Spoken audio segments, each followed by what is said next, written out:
Բարև ձեզ, Factor TV հյուրը հայկական խորհրդի հիմնադիր եւ նախագահ քաղաքագետ Արեգ Քոչինյանն է, ողջույն։ Բարև ձեզ։ Մենք խոսելու ենք եվրոպական քաղաքական համայնքի Երևանում սպասվող գագաթնաժողովից, բարձրաստիճան հյուրեր կան, ՆԱՏՕ-ի գլխավոր քարտուղար, եվրոպական երկրների տարբեր ղեկավարներ, բայց մինչ այդ Հայոց ցեղասպանության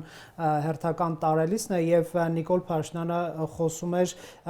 հետևանք էր համարում ցեղասպանությունը հայ ժողովրդին միջազգային խարդավանքների մեջ ներքաշելու, վերջին տարիների Հայաստանի Հանրապետության քաղաքականություն Թուրքիայի եւ Ադրբեջանի ուղղությամբ ակնհայտ փոփոխություններ ունի, վերջին տասնամյակների նարատիվները այսպես դուրս են մղվել։ Ձեր գնահատմամբ ինչ հետևություններ են արվել ոչ միայն ասենք ցեղասպանությունից, այլև էթնիկ զտումից, Արցախի վերջին պատերազմական տարիներից, ինչպես եք ընդհանրապես դուք գնահատում Փաշինյանի քաղաքականությունը։ Դուք երևի թե կհիշեք, որ մենք տարիներ շարունակ այս թեմայով ունեցել ենք զրույցներ, հարցազրույցներ, խոսակցություններ եւ մենք բազմիցս ենք ըստ էության այս թեմային անդրադարձել եւ խոսել են դիտանկյունով, որ մենք ոչ սեփական պատմությանը, ոչ մեր հարևանությանը, ոչ մեր կոնֆլիկտներին, ոչ մեր ուրեմն աղետներին, որոնք մեր հետ տեղի են ունեցել, չենք վերաբերվում որպես պետություն, այլ վերաբերվում ենք որպես համայնք։ Մենք ինքներս մեզ համար որոշել էինք, որ մենք ունենք ճոխություն ուրեմն մեր հարևանների հետ եւ մեր հակառակորդների հետ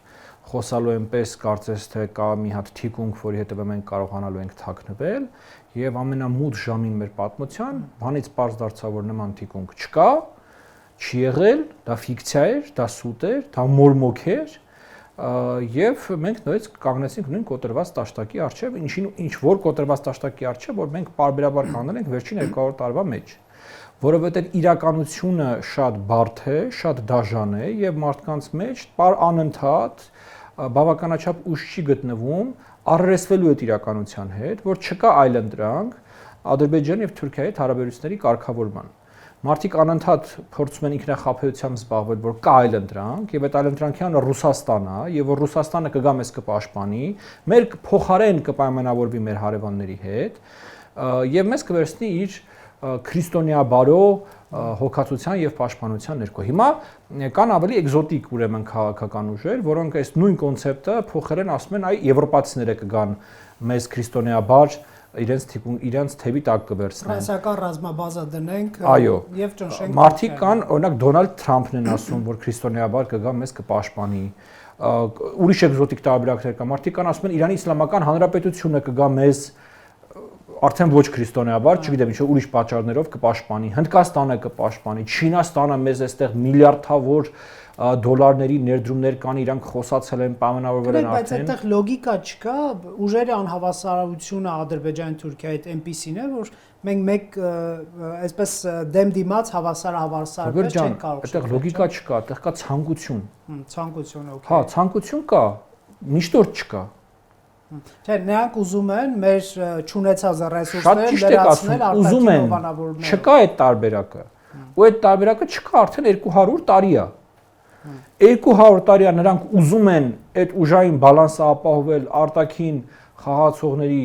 միջոցով, 200 տարի է դա չի ստացվում, ու 200 տարի է մենք անընդհատ աղետների ենք բախվում, որովհետև ըստ էության ինչ որ երրորդ կողմ ենք փորձում բերել այս երկուսի վրա։ Ու անընդհատ չի գալիս, վերջի պահին պարզվում է, որ այդ երրորդ կողմը չկա, որ ոչ մեկ չի պատրաստվում մեր կոնֆլիկտը մեր փոխարեն հանգուցալուծել կամ մեր փոխարեն կռվել, ու մենք անընդհատ գալիս ենք նույն կոտրված տաշտակին ենք ան։ Հա, մարդիկ անընդհատ ասում են, մի հատ միջնորդ լիներ։ Ես էլ բոլորից շատ եմ ուզում մի հատ միջնորդ լինել, તો մի հատ չէ, 3 հատ միջնորդ լիներ, գար մեր փոխարեն սա մեր հարցերը լուծեր։ Բայց որ չկա այդ ուզելը, քանի գրամ յուղ արժի։ Գիտեք ինչու չկա։ Ըստ ընդդիմադիր մի սեգմենտի, օրինակ Սամվել Կարապետյանը Փաշինյանին մեղադրեց Ռուսաստանի հետ հարաբերությունները խաթարելու մեջ, ասելով, որ շանտաժի լեզվով են խոսում մեր հիմնական դաշնակիցների հետ եւ երբ որ մենք գանք իշխանության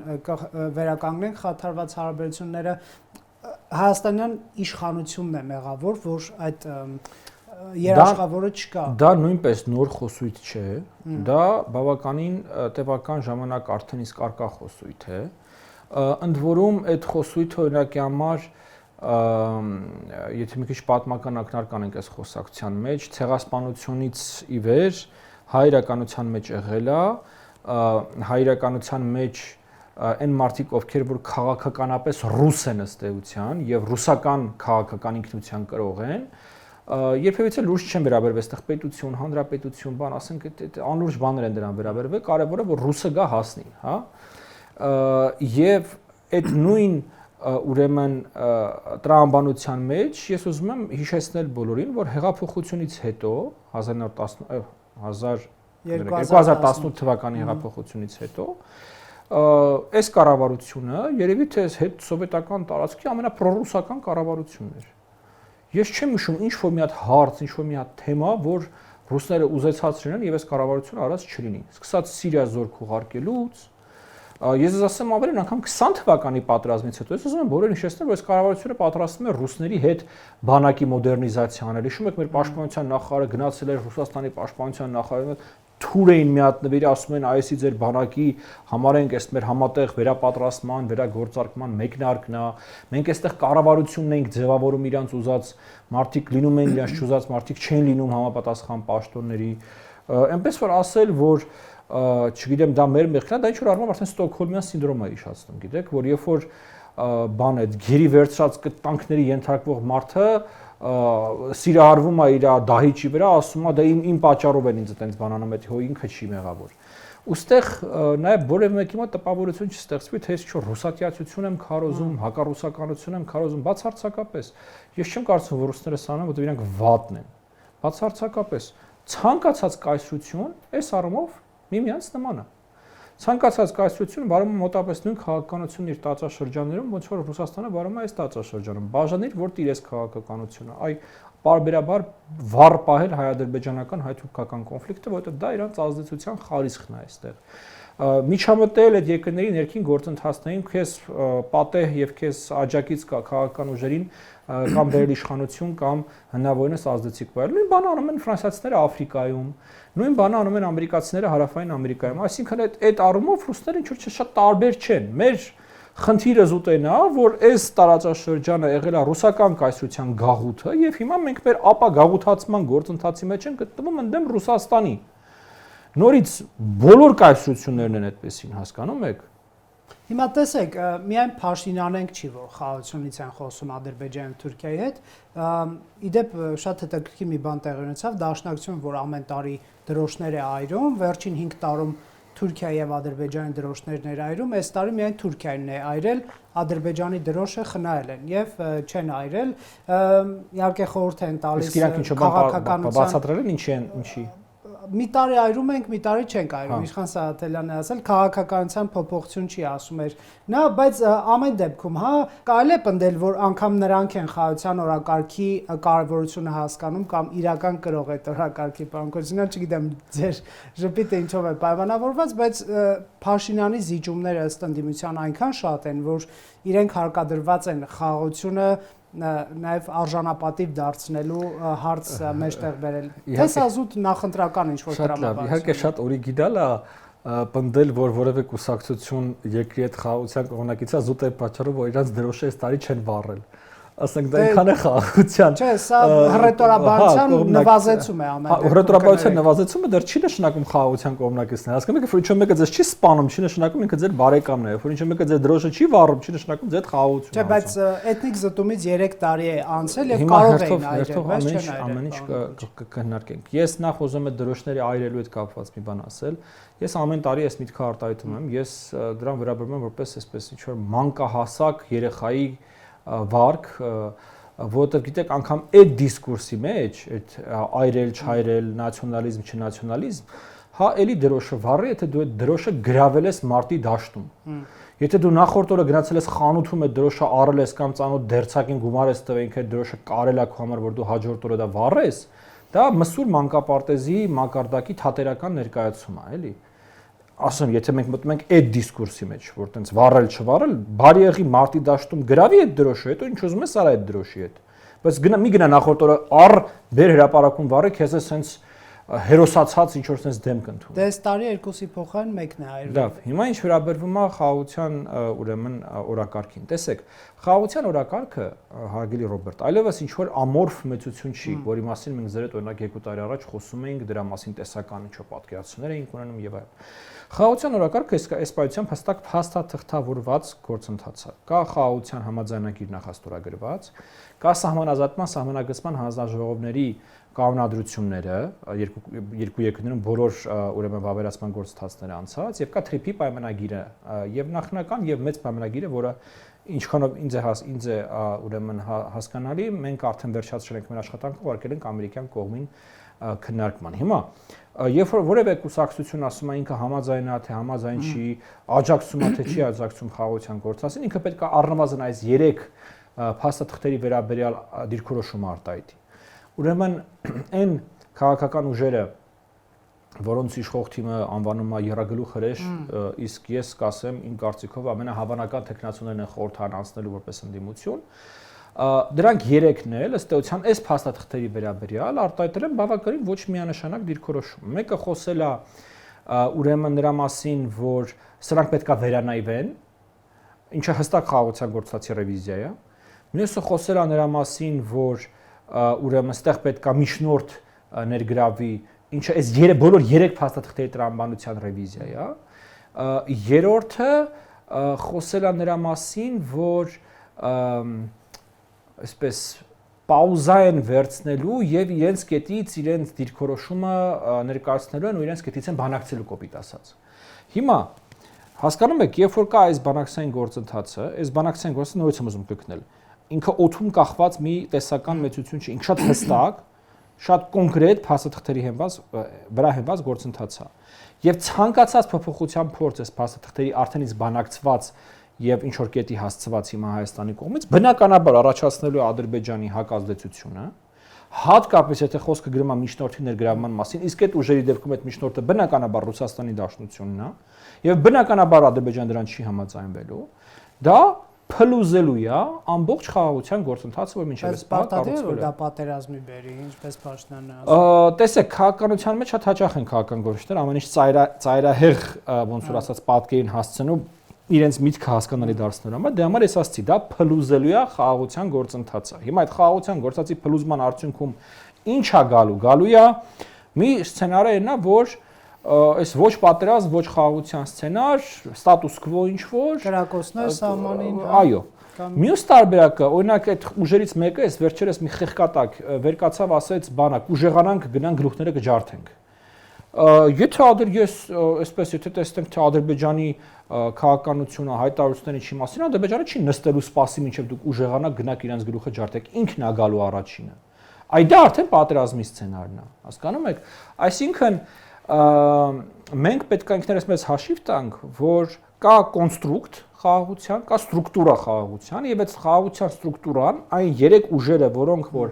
ամենահավանականն է, որ կանցնեն խորհրդան, հստակ կասկածի տակ են դնում եւ հստակ կարող են գործընթացը տանել եւ տանելու են գործընթացը դեպի այդ խաղաղության ստրուկտուրայի փլուզում։ Դրա բոլոր հնարավոր հետևանքներով, որոնցից մեկը այո, պատերազմի հնարավորությունն է։ Լավ, ես հարցին մի քիչ այլ կողմից մոտենամ, հաճախ այսպես միջնորդի ինստիտուտը կամ երաշխավորվի բացական է դիտարկվում, այո, կան ուժեր, որոնք ասում են Ռուսաստանը պետք է գա, ինչպես նշեցի պարոն Կարապետյանն ասում է Ռուսաստանի հետ խաթարված հարաբերությունները պետք է վերականգնվեն, վստահությունը վերականգնվի եւ այլն։ Պուտինի այդ հայտնի միջնորդական գործունեությունից հետո, երբ որ Փաշինյանն ասում էր թույլ կտակ ռուսամետ ուժերը մասնակցեն, մեղադրանք հնչեց թե Պուտինի Ռուսաստանի ասեն, որ միջամտում եք մեր ներքին գործեն, թե այս ուժերի հասեն, որ փաստորեն Կրեմլը ձեզ էր ուղարկել Հայաստան եւ այլն, բայց մյուս կողմից եվրոպացիներն են գալիս Հայաստան, եվրոպական քաղաքական համայնքի գագաթնաժողովը, արդյոք դա այսպես էլի միջամտություն չի կամ աջակցություն չի Փաշինյանի թիմին, ինչի մասին է դա։ Տեսեք, նախ ուրեմն բոլոր փորձերը որևէ հավասարության նշան դնելու այս երկու գործընթացների միջև ըստ էության նույնիսկ կարելի է անվանել հիբրիդային հարվածում, հիբրիդային հարված, ինչ նկատի ունեմ։ Տեսեք, մի կողմից ինչ անում Եվրոպական միությունը, այն Հայաստանի կառավարության հրավերով եւ խնդրանքով աջակցում է Հայաստանին, ուրեմն դիմակայելու ապատեղեկատվության, կեղծ նարատիվների ուրեմն առաջ մղման եւ այլ ռիսկերի կառավարման գործում։ Այս մեկ, այդ աջակցության բլոկը, հա, այն որ ուղարկվում է այդ պատվիրակությունը եւ որը սկսում միանգամից ասցին, բայց ինչ եք ասում, հնա եվրոպացիներն են գալիս եւ այլն, այսինքն մեկը մեզ մեթոդաբանական աջակցությունը մեր դիմակայունությունը ավելացնելու ուղղությամբ, մյուսը ուղղակի հարձակվում է մեր պետության դեմ։ Երկրորդը, ինչ վերաբերվում է ուրեմն եվրոպական քաղաքական համայնքի միջոցառման իրականացման այստեղ, նախ եկեք ձեր հետ ֆիքսենք, որ դա մի բան էր, որը որ մենք ամբողջ երկրով եւ բավական երկար պայքարել ենք ստանալու համար, որովհետեւ ես վստահ եմ շատ երկրներ կան, որ կուզենային այդ միջոցառումը իրանց մոտ անցկացվեր, դա հսկայական պրեստիժ է, դա հսկայական ճանաչելիություն է, դա մեծ հնարավորություն է։ Են գալիս ՆԱՏՕ-ի գլխավոր Գեցեք 50-ից ավելի պատվիրակություն։ Բոլոր լրատվամիջոցները խոսելու են Երևանում անցկացվող։ Այո, 50-ից ավելի պատվիրակություն, ընդ որում ես ուզում եմ հենց քաղաքական պահին էլ մենք անդրադառնանք։ Մենք ըստ էության հնարավորություն ենք ունենալու բոլոր եվրոպական երկրների հետ որակապես նոր մակարդակի բարձրացնելու մեր հարաբերությունները։ Ես ակնկալում եմ, որ մենք այսպես շքահանդես ենք տեսնելու պայմանագրերի ստորագրման Հայաստանի եւ առանձին եվրոպական երկրների ու նաեւ Եվրոպական միության հետ։ Ես օրինակ ակնկալում եմ, որ լինելու են ռազմավարական գործընկերության մասին փաստաթղթերի ստորագրումներ մի քանի երկրների հետ, ոչ թե մեկ երկրի հետ։ Այսինքն սա լրջագույն հնարավորություն էր Հայաստանի համար, որը որ որևէ պարագայում բաց թողել իհարկե Հայաստանը չէր կարող։ Սա նաև եկեք սա ֆիքսենք, որ սա մեր պատմության մեջ ամենամեծ միջազգային կոնֆերանսն է, ամենամեծ միջազգային միջոցառումն է Հայաստանում։ Սրա նախորդը եղել է ֆրանկոֆոնիան, որը եթե ես ճիշտ եմ հիշում 7 երկրի ղեկավարի մասնակցությամբ ա եղել, այստեղ 50, որ նաև տարբերություն է պատկերացնեք, էլի թե ինչ մասշտաբի։ Ես նույնիսկ մնացած էլեմենտար հարց եմ, մեր Զվարթնոց օդանավակայանում 50 երկրի ղեկավարի ինքնաթիռ մենք կարողանալու ենք տեղավորենք։ Թե չգիտեմ, պետք է Գյումրիին բան տես ինչ-որ որոշ երկրների ղեկավարների ինքնաթիռներ ուղարկենք այլ օդանավականներ, այս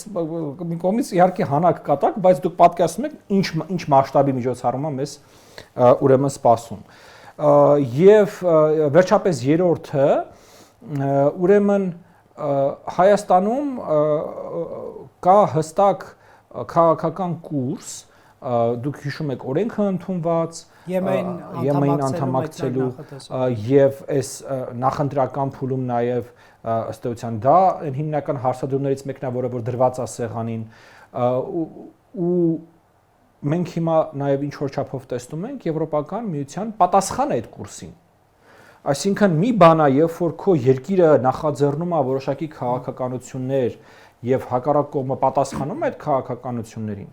եւ բոլորովին այլ բան է, երբ որ որևէ երկիր ուրեմն փորձում է քո կամքին հակառակ քեզ ստիպելու որևէ բան անել։ Եվրոպացիները չեն ստիպել, որ մենք այդ միջոցառումը ստեղ իրականացնենք։ Մենք ենք գնացել խնդրել, որ այդ միջոցառումը ստեղ իրականացնենք։ Բայց եթե անկեղծ լինենք, Նիկոլ Փաշինյանի թիմը սա կօգտագործի նրա վարկանիշի բարելավման նպատակով, որ տեսեք, այսպես կներեք ռուսերեն եմ ասում, հեչ ասում եք կներեք հայերեն պրիզնատ են գալիս էլի եվրոպացի լիդերները։ Իսկ ով էր խանգարում Հայաստանի ընդդիմությանը չհամախմբվել ռուս օլիգարխի շուրջ եւ իրանք էլ օրինակ համար կապեր հաստատեն եվրոպական երկրների ղեկավարների հետ, իրանք էլ մարդը հանդիպեին, խոսեին, քննարկեին, ասեն, հեսա տեսեք, մենք էլ ենք կարողանում եվրոպացիների հետ խոսալ։ Օրինակ ինչ անհրաժեշտություն կար պարտադիր մի հատ ռուս օլիգարխ գտնել, այդ ռուս օլիգարխի շուրջ համախմբվել, որ հիմա էլ դառնայիք, ես կներեք ռուսերեն ասեմ, մի ռուկապաժատնի, որ ձեռք սեղմել է ձեր հետ ձեռք սեղմելը ամոթ լինի մարդկանց համար։ Օրինակ ինչ կարիք կար դրա։ Կամ ինչ կարիք կար երկու հատ քաղաքական խրտվիլա գտնել, մի հատ Սերժ Սարգսյան, մի հատ Ռոբերտ Քոչարյան ու դրանց շուրջ միավորվել։ Դուք էլ նորմալ ասենք բան ձեռք սեղմելը ամոթ չլնելու մարդկանց շուրջ համախմբվեք, նորմալ քաղաքական ընդդիմություն լինեք, իսկ ես գաղտնիք բացեմ եվրոպական երկրները, Միացյալ Նահանգները, այն երկրներն են, որոնք հատկապես աշխատում են հենց ընդդիմության հետ նաև բոլոր երկրներում։ Մի հատ տեսեք Թուրքիայում Էրդողանը ինչ խնդիրներ է ստեղծում եվրոպացիների, ամերիկացիների, որտեղ այդ երկրները աշխատում են նաև իր ընդդիմության հետ։ Դուք նորմալ մարդավայել լինեիք, ձեր հետ էլ աշխատեին։ Ու չկարանային քաղաքացիական պայմանագիր կուսակցությունը ամբողջ դափնիները իրենց վրա վերցնեին։ Մարդ լինեիք, ձեր հետ էլ աշխատեին։ Իրանք են մեղավոր, որ իրանք ձեր հետ չեն աշխատում, թե դուք։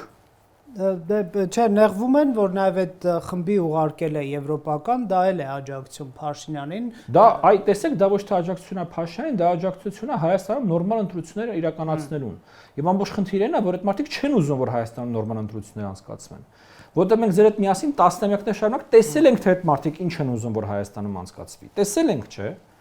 Մենք ձեր հետ հիշում ենք 17 թվականի ընտրությունները, մենք ձեր հետ հիշում ենք 13 թվականի ընտրությունները, 2008-ի ընտրությունները, եւ ցանկացած քայլ, որը մեզ հերվածնում է այդ ընտրությունների մոդելից, իրանք բնականաբար սվիններով են ընդունելու։ Բա պարզ չի։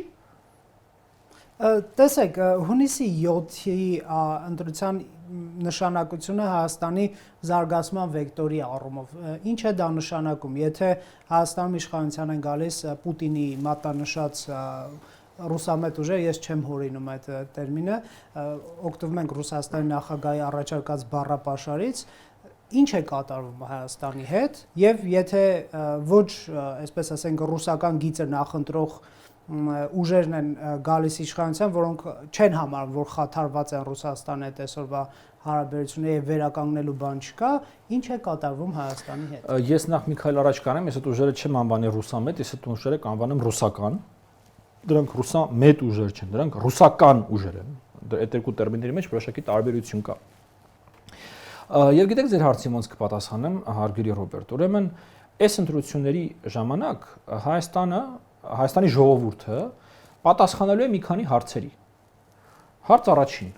ավարտված է թե ավարտված չէ Արցախյան շարժումը։ Հարց երկրորդ. ուզում ենք մենք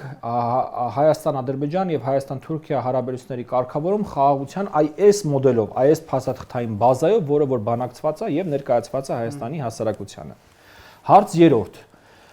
ուզում ենք մենք արդյոք Ռուսաստանի հետ հարաբերությունների վերաարժևորում, թե ուզում ենք հին ըստ էության գաղութային մոդելի շարունակություն։ Հարց չորրորդ. ինչպիսի արտաքին քաղաքական մոդել է Հայաստանի հասարակությունը տեսնում իր երկրի համար։ Ռուսական, պրոարևմտյան, ընդհանրապես պրոյի բացակայություն եւ այդ բանը հավասարակշռման, հավասարահեռության տարբեր տերմիններ կան, հա, վերջին 30 տարի մեջ Հայաստանում քննարկված բալանսավորման քաղաքականություն։ Եվ այդպես մի քանի հարցեր կան։ Հիմա այս հարցերի պատասխանները Հայաստանի համար ճակատագրական են լինելու ոչ թե տասնամյակների, ընդհանրապես հարատև կտրվածքով այս պետությունը լինելու է, հարատև թե չի լինելու այս պետությունը, այստեղ պետություն լինելու է, թե չի լինելու, ըստեյության այս բոլոր հարցերի հանրագումարը նաև այս հարցն է։ Մենք ուզում ենք պետություն ունենանք, թե չենք ուզում պետություն ունենանք։ Մենք համաձայն ենք լինել անկախ, ուրեմն, բայց բազմաթիվ խնդիրներով, որոնք որ կախված են մեր առօրեական աշխատանքից, թե մենք ինչպես կլուծենք այդ խնդիրը, թե ուզում ենք օրինակ պատրաստ ենք լինել համայնք, ինչ-որ մի հատ մեծ կայսրության կազմում։ Ընդ որում այդ մեծ կայսրության կազմում համայնքն էլ մարդիկ շատ հաճախ շփոթում են օրինակ սովետական ռեսպուբլիկայի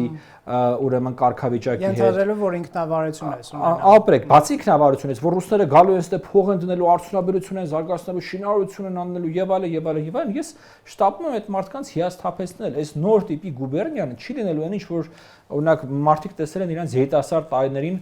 սովետական միության ձևով։ Սա շատ ավելի վուլգար, շատ ավելի գաղութային տիպի հարաբերություններ են լինելու։ Նախ նրանք փող ունենան, իրանք իրենց երկրում կդրեն այդ փողը։ Մի փողին կակա են ասում ըստ էության, առավել եւս ուրեմն տեխնոլոգիաներին եւ այլն եւ այլն։ Եվ մյուսը, գիտեք, այն ինչ որ տեղյանը օրինակի համար երկրորդ համաշխարհային պատերազմի ժամանակ, երբ որ միթիքե Հայաստանը այդ պատմական թվերը, որ մենք նայում ենք, 600,000 մարդ հաղորդի ռազմաճակատ, որից 300,000-ը չեն վերադարձել։ Օրինակի համար ես բացարձակ չեմ բացառում, որ այս սցենարը մեզ սպասում է օրինակ այդ պարագայում Ուկրաինայի դեմ պատերազմում ներգրավման կամ ներգրավման պարտադրման ձևաչափով։ Մի նայեք Ռուսաստանը ինչ անում, ինքը բոլոր այն ազգային փոքրամասնություններից անհամաչափորեն ավելի շատ մարդ է տանում ռազմաճակատ։ Քան ռուսներին, հենց։ Քան ռուսներին, իհարկե։ Բա իհարկե։ Այս հարցերի պատասխաններից նաև կախված է լինելու թե ինչպես են մեզ ընկալելու Ռուսաստանում, ինչպես են մեզ ընկալելու Արևմուտքում։ Գիտեք, այդ արտասահմանում մեզ ընկալումները առաջին հերթին կապված են եւ կախված են մեր ինքնաընկալումներից։ Օրինակ, ինչն է տարբերությունը, իհարկե շատ օբյեկտիվ տարբերություններ կան եւ այլն, բայց 2013 թվականին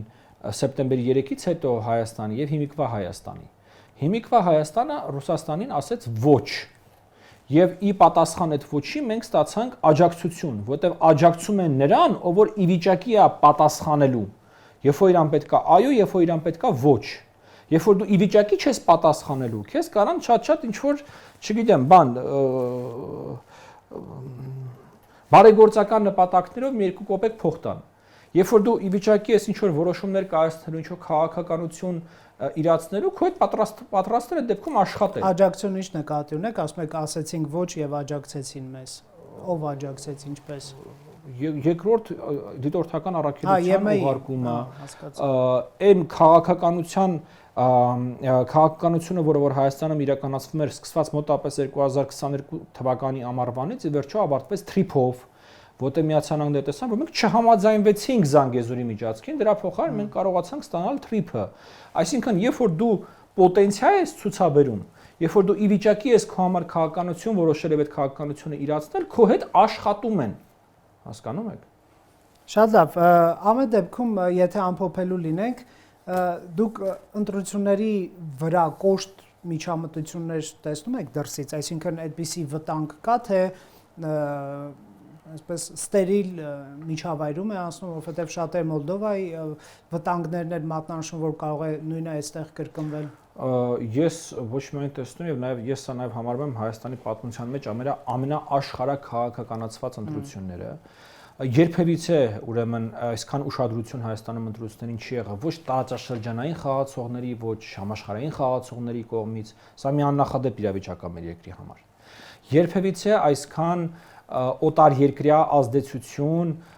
իմաստնավորի ռուսական միջամտություն չի եղել մեր ընտրություններին։ Այն քանակությամբ ուրեմն այդ գովազդը, ապատեղեկատվությունը, կեղծ տեղեկությունները, սնկի նման աճող կայքերը, սոցիալական էջերը, դրանց գովազդները, արհեստական բանականությամբ գեներացված տեսանյութերը եւ այլն, դրանք բոլորը բնականաբար արտասահմանից կազմակերպված, ֆինանսավորված միջամտություններ են, աջակցելու շատ կոնկրետ քաղաքական ուժերի, որոնց մասին ռուսաց ցարը խոսած, շատ ուղիղ խոսած, հա։ Այնպես որ դա այլևս ես կարծեմ հարց չի, դա քննարկման առարկա չի, դա պնդում է, որ այո, Հայաստանում կա շատ կոշտ միջամտություն արտասահմանյան, ռուսական միջամտություն մեր ընտրություններին, եւ մեծագույն հարց է, թե ինչքանով դիմակայուն կլինեն Հայաստանում ինստիտուտները այդ միջամտությանը, որովհետեւ իմ մոտ ճիշտ ասած նես տպավորությունն է, որ էլի բոլորի հույսը հայ հասարակության իմաստությունն ու բանն է, խելամտությունը, այո, որովհետեւ տենց ոնց նայում եմ, բոլորի հույսը էլի հասարակ մարդիկ են։ Ինչը ճիշտն ասած ամենակայացած բանն է Հայաստանում հասարակությունը։ Բայց միևնույն ժամանակ մի անգամ ենք էլի սա քննարկել, դեպքում սա պետական ինստիտուտներին չենք պահում, եթե պետք է վերջը էլի բանը հասնի ուրեմն հասարակական արձագանք։ Այսինքն պետական ինստիտուտները ձախողման հետ կարող են գործ ունենալ, եթե ժամանակը ցույց կտա, հա, ժամանակը ցույց կտա, թե հիմա ոնց են իրանք արձագանքում այդ գործընթացներին, այդ մարտահրավերներին, եւ երևի թե ինչ որ առումով այդտեղ պետք է նաեւ խոսենք միաժամանակ բոլոր ուղղություններով հակազդեցության եւ աշխատանքի մասին։ Այո, հասարակությունը իր գործ ունի անելու, բայց այո, նաեւ պետական ինստիտուտները իրենց գործ ունեն անելու։ Շնորհակալ եմ, կհետևենք։ Հարգելի հեռուստադիտողներ, Factor TV-ում հյուրընկալել ենք Արեգ Քոչինյանին։